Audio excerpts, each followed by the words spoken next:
Hi everyone, welcome to YouTube School English class. We are back with the grade 6 new curriculum reforms. This video is again for the teachers and also the parents who are seeking for the teacher's guide of the new curriculum reforms. එහෙමනම් මේ අලුත් curriculum reforms වල grade 6 English language එකේ book එක ගැන අපි කතා කරන series එකේ තුන්වෙනි වීඩියෝ එකත් එක්ක තමයි ඔයගොල්ලන් එකතු වෙලා ඉන්නේ.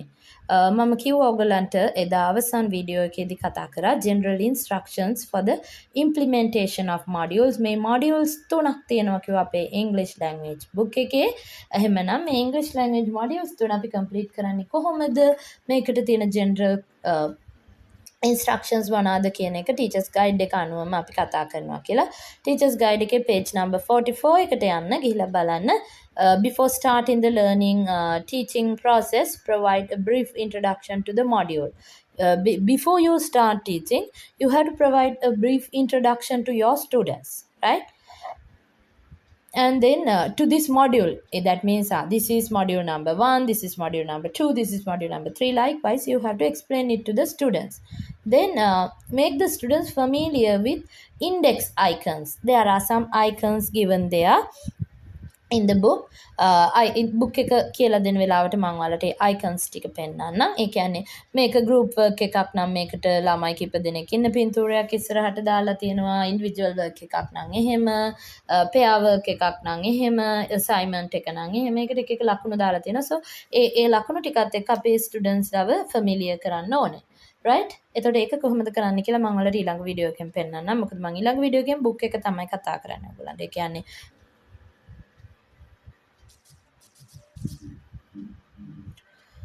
each student has to maintain a vocabulary journal.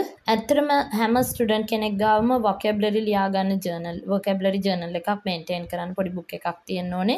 ඒ වගේම පොඩි activities කරන්න scrap book එකක් තියෙන්න ඕනේ. and a folder පොඩි file folder එකක් තියෙන්න ඕනේ to record and collect their work. ඒගොල්ලන් කරන වැඩ ටික එකතු කරලා දාලා තියන්න පොඩි folder එකක් තියෙන්න ඕනේ. then encourage them to make their scrapbooks creatively. ඒගොල්ලන්ගේ scrapbook එක හරිම ලස්සනට හදන්න. මෙහෙමයි ඔයාලට පාඩම් පටන් ගන්නකොට මෙහෙමයි අනිවාර්යයෙන්ම students ලා ගාව තියෙන්න ඕනේ හැමෝම ගාව vocabulary book එක, vocabulary ලියන්න book එක. ඒ වගේම ඔයාලා ගාව තියෙන්න ඕනේ file folder එකක්, file එකක් නැත්නම් folder එකක් තියෙන්න ඕනේ. ඒ වගේම ඔයාලා ගාව තියෙන්න ඕනේ මොකක්ද scrapbook එකක්. scrapbook එක හරිම ලස්සනට හදන්න at the end of the year the best scrapbook එක කාගෙද තියෙන්නේ කියලා select කරනවා. ඒකට tag දෙනවා වගේ දෙයක් කියලා අපිට ළමයිව motivate කරලා තියාගන්න පුළුවන්. right? Instruct them to read and collect the students writings on kids pages in newspapers. ඒ වගේම newspapers කියවන්න, newspapers වල තියෙන kids pages වල තියෙන ලස්සන English කතා ඒ වගේ ඒවා එකතු කරන් කපලා දාගන්න මේ folder එකට කියලා ඔයාට students ලට අවුරුද්ද මුලදී පටන් ගන්නකොටම කියන්න පුළුවන්. I'm telling you this because the coming 2026 1st of January we are going to start the schools, Sri Lankan government schools, government curriculum schools, not only the national schools but not only the provincial schools, all the semi-government schools and all the schools next 2026 onwards in Sri Lanka we are going to start on January 1st. So January 1st or 2nd most probably grade 5 students are coming to grade 6. So you as teachers you have to be strong, you have to know all these things, you have to do it properly and nicely. So whenever possible you have to ask your students to encourage them to use pictures, colors all the time.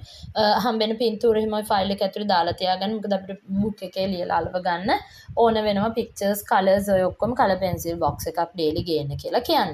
To make their writing attractive they can use colors. Whenever possible link their writing to the activities of the school calendar and their life. ඒගොල්ලන්ගේ හැම දෙයකම අපිට පුළුවන් use කරන්න මේ ජීවිතයට මේ දේ වඩාත් ලං කරන්න පුළුවන්. ඒ වගේම create a stress free environment in the classroom. classroom එක හැමතිස්සෙම stress free classroom එකක් කරගන්න. be friendly with the students and build up a good rapport. students like හැමතිස්සෙම අනිවාර්යයෙන්ම අර කලින්ට වඩා යාළුවෙන් චූටියට වැඩේ කරගන්න බලන්න. මෙන්න මෙහෙම දෙයක් තියෙනවා. the 3 modules should be done in parallel. ඔයාලට as English teachers මේක මම හිතන්නේ අපේ විද්‍යාලවල ඉන්න ඉහළ තනතුරු ධාරීන්ට වෙනම සෙමිනාර්ස් තිබුණා. ඒ අය මේ පිළිබඳව දැනුවත්. ඉතින් අපේ ඉංග්‍රීසි ටීචර්ස්ලාට වෙනම සෙමිනාර්ස් තිබ්බා. එයාට කියලා තියෙනවා සතියට grade 6 එකට ඉංග්‍රීසි උගන්වන්න හම්බෙන්නේ ඉංග්‍රීසි පීරියඩ් 3යි. ඉස්සරහ හම්බෙනවා ටීචර් කෙනෙක්ට පීරියඩ් 5ක්. ඉතින් අපි දන්නේ තවමත් මොකක් වෙයිද grade 7 ඉඳලා 11 වෙනකන් ස්ටුඩන්ට්ස්ලාටත් අපිට පීරියඩ් 3ක් හම්බ වෙයිද? විනාඩි 50 කරපු පීරියඩ් 3ක් හම්බෙයිද? නැත්නම් විනාඩි 40 පීරියඩ් 5ම ඒගොල්ලන්ට සතිය දවස් 5 හම්බෙලා මේ grade 6 එකට විතරක් පීරියඩ් 3ක් හම්බෙයිද කියන එක තාමත් දන්නේ නැහැ. ඒක තාම ගවර්න්මන්ට් එකෙන් හරියට ඩිසයිඩ් කරලා නැහැ කියන එක තමයි අපිට දැනට දැනගන්න ලැබිලා තියෙන්නේ. but කොහොම වුණත් අපිට 50 minutes වලට lesson එක plan කරගෙන යන්න වෙනවා. සහ all the lesson plans are provided here. මේක බලද්දී ඔයාලට ඒක පෙනේවි. කොහොමද lesson plans ටික arrange වෙලා තියෙන්නේ කියන එක. right? ඉතින් මෙන්න මෙහිමයි මේ modules ටික ඔයාලට කරන්න තියෙන්නේ. first module එකේ lesson 1 එක. දැන් අපි හිතමු අපිට සඳුදා බදාදා සිකුරාදා දවස් තුනේ තමයි English language තියෙන grade 6 එකට. module 1 එකේ lesson 1 එක ඔයා මේ සඳුදා කරනවා.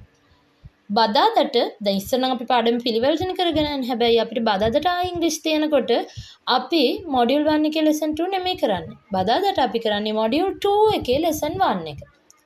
සිකුරාදා ඉංග්‍රීසි තියෙන වෙලාවට අපි කරන්නේ module 3 එකේ lesson 1 එක. right? ওই ක්‍රමයට තමයි අපිට කරගෙන යන්න තියෙන්නේ. ඊළඟ සතියේදී තමයි ආයි module 1 එකේ lesson 2 එක, module 2 එකේ lesson 2 එක, module 3 එකේ lesson 2 එක යන්නේ. ඉතින් අපිට ඇත්තටම මේ පොත හදලා ලස්සනට ගොඩාක් ටීචර්ස් ගයිඩ් එකේ lesson plan එකේ ඉඳන්ම provide කරලා තියෙනවා. හැබැයි මේක lesson order එකට තමයි lesson plans ටික තියෙන්නේ. අපිට මේ module එකෙන් අර අපිට දැන් මේ තියෙන order එකට ඒ කියන්නේ අපේ daily note එක එන order එකට මේක තිබුණා නම් අපේ ටීචර්ස්ලාට තවත් පහසු වෙනවා. සහ අර මේක අලුත්ම දෙයක් නිසා මේකට practice වෙන්න පහසු වෙනවා. මේ කියන මෙතන පෙන්නන විදිහටම module 1 lesson 1, module 2 lesson 1, module 3 lesson 1 කියන පිළිවෙලට අපේ මේවා ටික මොනවාද අපේ provide කරලා තිබුණා නම් අපේ lesson plans ටික. ඉතින් each module consists 10 hours of learning time. 500 minutes are to be spent during the school hours, and the remaining 100 hours are located for the self-learning opportunities. 600 minute learning time එකක් student කෙනෙක්ට එක module එකක් වෙනුවෙන් යොමු කරන්න වෙනවා ඉස්කෝලේදී. විනාඩි 500යි ගෙදරදී විනාඩි 100යි විදිහට. ওই විදිහට තමයි මේකේ විනාඩි ගාන වෙන් කරලා දීලා තියෙන්නේ. ඉතින් පාඩමෙන් පාඩමට කොහොමද කරන්න කියන එකත් මේකේ දීලා තියෙනවා. ඔන්න module 1 එක step up. ඒකේ තියෙන listening and viewing, speaking and representing literature for enjoyment කියන කොටස් ටික. දැන් මේ බලන්න step up කියන module එකේ මුලින්ම අපි focus කරන listening and viewing වලට level 3 students ලවටනේ. අපි දැන් මේ grade 6 කියන්නේ අපි level 3 students රටනේ. එහෙනම් අපේ proficiency level එක තමයි A2 survival proficiency. මොකද මේක පිට රටක කෙනෙක් බැලුවත් බලන්න තේරෙනවා. මොකද මේ A1 A2 B1 B2 කියන system එක Cambridge system එකේ යන system එකක් නිසා level 3 students ලා A2 survival proficiency එකේ තමයි ඉන්නේ. එතකොට අපේ මේ full module එකට 10 hours තියෙනවා. එක module එකට එක credit එක ගන්න අපිට හම්බ වෙනවා. right? ඒ යටතේ අපේ lessons 10ක් තියෙනවා. lessons 10ත් මොනවාද කියලා මෙතන පැහැදිලි කරලා තියෙනවා. ඊළඟට මේ implement කරන්න තියෙන්නේ මොනවාද learning outcomes මොනවාද performance standards මොනවාද කියන ටික විස්තර වෙලා තියෙන අතරේ ඔන්න මේ පළවෙනි එකට අදාළව lesson plan එක අපිට මෙතන දීලා තියෙනවා. ඒ විදිහට පිළිවෙලට ඊළඟ lessons වලට අදාළ lesson plans මේ learning session 2 එකේ මේ lesson plan එක මෙතන දීලා තියෙනවා. 50 minutes වලට presentation practice production කියන method එකෙන් තමයි අපි English language එකේ teaching සහ අපේ ලියන්නේ අපේ අනිවාර්යයෙන්ම ලියන්න ඕනේ අපේ lesson plan එක PP 3P method එකට. ওই method එකටම මේකේ ලියලා දීලා තියෙනවා. ඉතින් අපිට මේක පහසුවක් මේක ගන්න පුළුවන් ගුරුවරුන්ට use කරන්න වෙනම ලියලා ඉන්න අවශ්‍ය නැහැ. තමන්ගේ learner level එක අනුව decide කරගෙන මේක මේ විදිහටම ඒ learner level හැම එකටම හරියන විදිහට ලියලා තියෙන නිසා අපිට මේක ලස්සනට පැහැදිලිව කරන්න පුළුවන් වෙනවා. ඒ වගේම අපි මේ ලෙසන්ස් 10ම ඔහොම තියෙන අතරේ ඊළඟට ඇසෙස්මන්ට් එක කරන විදිහත් මේකේ අපිට දීලා තියෙනවා. ඔන්න මේ අපේ ෆස්ට් ලෙසන් එකේ ඇසෙස්මන්ට් ටික මැද්දෙන් අපිට ඇසෙස්මන්ට් එනවා. ඔය හැම මොඩියුල් එකකටම ඇසෙස්මන්ට්ස් තියෙනවා. ඇසෙස්මන්ට්ස් කරලා ඔකට රුබ්‍රික්ස් අනුව මාර්ක්ස් දාගන්නේ කොහොමද කියන එකත් මම වෙනම වීඩියෝ එකකින් ඔයගලන්ට ගේන්නම්. මේ තියෙන්නේ ෆස්ට් මොඩියුල් එකේ ඇසෙස්මන්ට්ස් ඔයගලන් කොහොමද කරන්නේ කියන එකට විස්තරේ. ෆස්ට් මොඩියුල් එකට ඔයගලන්ට ෆෝමටිව් ඇසෙස්මන්ට්ස් වගේම සමේටිව් ඇසෙස්මන්ට්ස් කරන්න තියෙනවා. ඒ ඇසෙස්මන්ට් වලට ලකුණු දාන ක්‍රයිටීරියා රුබ්‍රික්ස් ඔක්කොම ටික දීලා තිනවා. මේ අනුව ලකුණු ටික අපිට දාගන්න තියෙන්නේ මෙන්න මේ කියන ක්‍රමවේදයට. ටර්ම් එකට අපිට තියෙනවා මෙතන continuous assessments මේ බලන්නකෝ module 1 module 2 module 3 වලට module 1 එකට assessment 4යි module 2 එකට 2යි module 3 එකේ assessment 4යි ඔය විදිහට තියෙනවා. අවුරුද්දේ අන්තිමට අපේ credit value එක හැදෙන්නේ මෙන්න මේ කියන වගුවට. ඒ නිසා අපි එක දිගට මේ වගුව maintain කරගන්න ඕනේ. එක ළමයාගේ නමත ඒ ළමයාගේ ආපු ලකුණු ලියා ගන්න ඕනේ. ඒ assessments මොනවාද, ලකුණු දාන්නේ කොහොමද, ওই ටිකත් අපි වෙන වෙනම ඊළඟට බලමු. වෙනත් වීඩියෝස් වලින් මේ ලකුණු දාලා ඒ ලකුණු ටික කැල්කියුලේට් කරලා වැලියු එක හදාගන්න. GPA වගේ වැලියු එකක් නේ ඔකේ හදාන්න තියෙන්නේ. ඒක හදාන්නේ කොහොමද කියන එකත් අපි මේකෙදි කතා කරනවා. GPV grade point value කියලා තමයි අපි කියන්නේ. ඉතින් මෙතනින් ඒක හදන විදිහත් අපිට පැහැදිලිව තියෙනවා. ලිස්නින් වලට අවශ්‍ය ලිස්නින් ස්ක්‍රිප්ට්ස් ටික අපිට තියෙනවා. ඊළඟට අපිට තියෙන රීඩින් ෆොර් ලයිෆ් ඒකට අවශ්‍ය කරන විස්තර ටිකත් ඔක්කොම මේකේ දීලා තියෙනවා. අවසානයේ ඒකෙත් මොනවාද තියෙන්නේ අපිට ඇසෙස්මන්ට්ස් කියලා මේ තියෙන්නේ පැහැදිලිව අපිට පේන්න තියෙනවා. ඒකෙත් තියෙනවා අපිට formative and summative assessments. අනිවාර්යයෙන්ම මේ 70 යන්නේ weight of 70% is assigned for formative assessment and 30% assessment from summative evaluation. අපි 70ක් formative ආකාරයෙන්ුත් 30ක් summative ආකාරයෙන්ුත් ලකුණු ලබා දෙනවා. ඒ ලකුණු ලබා දෙන පිළිවෙලවල ඔක්කොම අපිට මේ book එකේ provide කරලා තියෙනවා. first assignment එකේ ඉඳන් කොහොමද වෙන්න ඕනේ කියලා. ඒකෙත් අපිට මේ අවසානයේ මේ හැදිලා දීලා තියෙනවා අපේ ලකුණු ටික දාන විදිහ. ඊළඟට අපිට බලන්න පුළුවන් අපේ third module එක. ඒකෙත් තියෙනවා literature for enjoyment. කලින් දෙකේමත් තිබ්බා.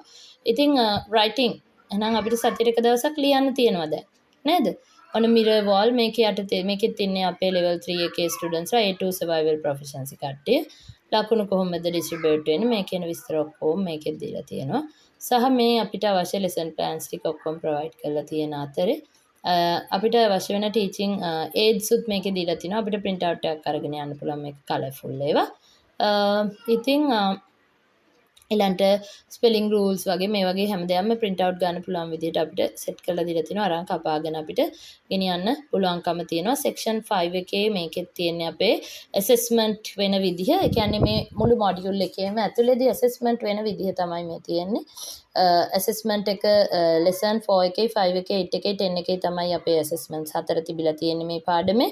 formative assessments වලට මේකෙත් ලකුණු 70යි 70යි 30ක් summative වලින් යන්නේ. ඒ ලකුණු ටික finally add වෙලා කොහොමද මේ rubrics අනුව marks add වෙන්නේ allocate වෙන්නේ ඒ student කියන එක clearly අපිට නම් මේ teachers guide එකේ දීලා තියෙනවා. So don't worry teachers. I know that all the teachers are very talented, so you all can do it nicely. Right? එහෙනම් මම කියපු අනිකුත් වීඩියෝස් එක එකතු වෙන්න ඕන. මේ වීඩියෝ එක බලනවා නම් ඔයගොල්ලන් අදම මේකේ මම මුලින් වීඩියෝස් දෙකක් කරලා තියෙනවා මේ curriculum reforms ගැන. ඒ වීඩියෝස් දෙකත් බලලා මේකට එන්න. එතකොට තමයි ඔයාලට අවබෝධයක් ගන්න පුළුවන් මේ third වීඩියෝ එක. ඒ අවබෝධය ආවට පස්සේ එතනින් එහාට මම තව ඉදිරියට දාන්න බලාපොරොත්තු වෙනවා තවත් වීඩියෝස්.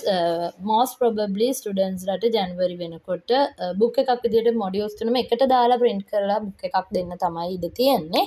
ඉතින් modules තුන වෙනම දුන්නා නම් ලස්සනයි. අර ළමයි ගේයිද නැද්ද කියන ප්‍රශ්න තියෙනවනේ ඔක ඉස්කෝලේ යනකොට.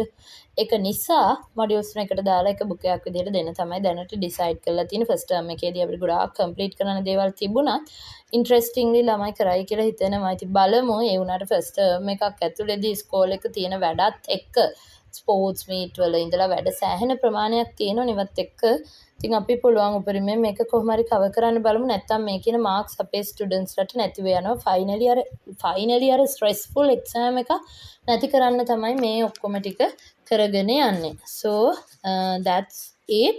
ඊළඟ වීඩියෝ එකෙන් හම්බ වෙමු අපි. එතකන් හැමෝටම සුබ දවසක් කියලා ප්‍රාර්ථනා කරනවා. ඊළඟට අපේ වීඩියෝ channel එක තාම subscribe කරලා නැත්නම් subscribe කරලා තියාගන්න. මොනවා හරි ගැටලු තියෙනවා නම් comment එකක් දාන්න, පුළුවන් විදිහට ඔයාලට උත්තරයක් දෙන්න. ඒ වගේම ඔයාලගේ මොන හරි යෝජනා තියෙනවා නම් ඒවත් comment කරන්න. ඒකටත් අපි ඊළඟ එක කරන්න. right? ඒ ක්‍රමයට තමයි මේ වැඩේ සිද්ධ වෙන්නේ. එහෙමනම් so everyone, see you, bye bye.